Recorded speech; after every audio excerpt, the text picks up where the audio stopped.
There is no terror in Islamic religion, but justice and peace, by Ustad Dr. Fuad Ali Muhammad. It is explaining you don't need to take a life just carelessly. Lives are preserved in Islam. When you look at this, Al-Kabair, Kitab al-Kabair, when they are ranking the 70 most grave sins, grave sin number 2 is Qatl al-Nafs, killing a soul, taking a life, killing someone.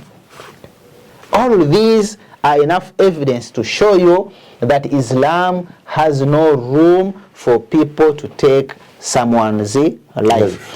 When you look at the history of Islam, go to chapter 22, verse number 39.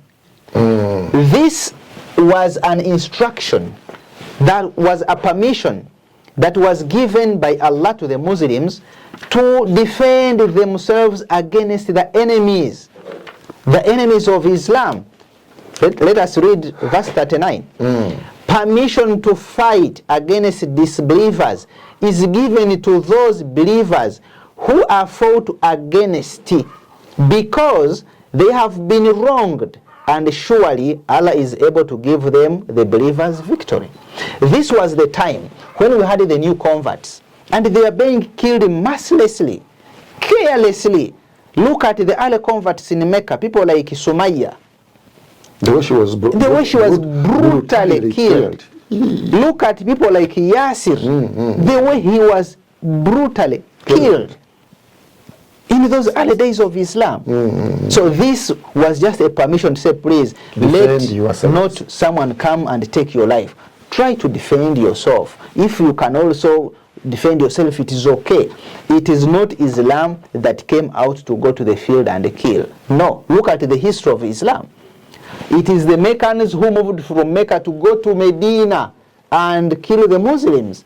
That's how we have the battles of Uhud, the battles of Badr. It is the Meccan pagans who went to attacking the Muslims. And the Muslims were fighting a defensive war. They were just defending their lives.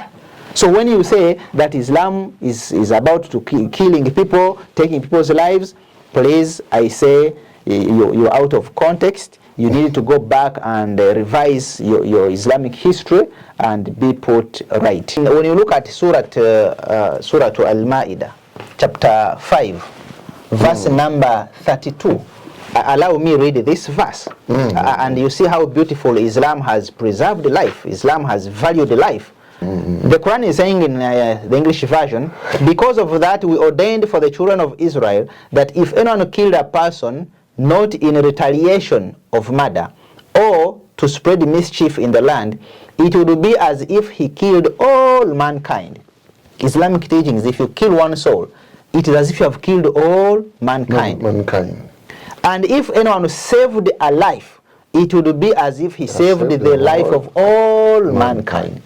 This is how Islam is encouraging us to protect life and warn us upon playing with life. You don't need to play with life. You take a life, it is considered you have killed the whole humankind. When you go to the tradition under here, explaining that verse, narrated Anas ibn Malik, Prophet Muhammad, peace be upon him, said, the biggest of al-kabair, the great sins, the biggest ones, the most grave ones, one, to join others as partners in worship with Allah. Two, to murder a human being.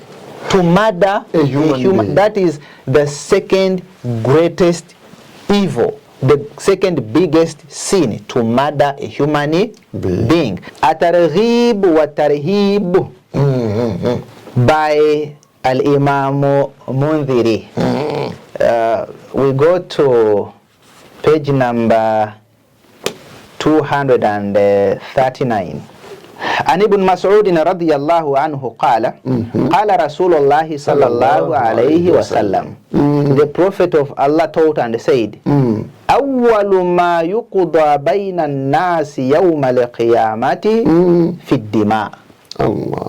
The first thing that people will be judged upon amongst themselves will be something to do with the people's lives. If you killed someone, that will be your first question to answer. Do you know why it is the first question to answer? Because you don't have him anywhere forgiving you. A sin between man and man, God does not intervene. God intervenes with the sins you commit disregarding his law. But when it comes to man, you slap me, if I don't forgive you, you will have to answer that today.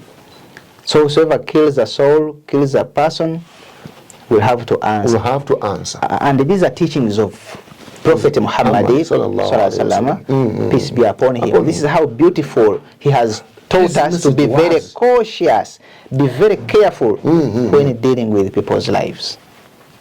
Anyway, as we're summarizing, let us look at the word destiny.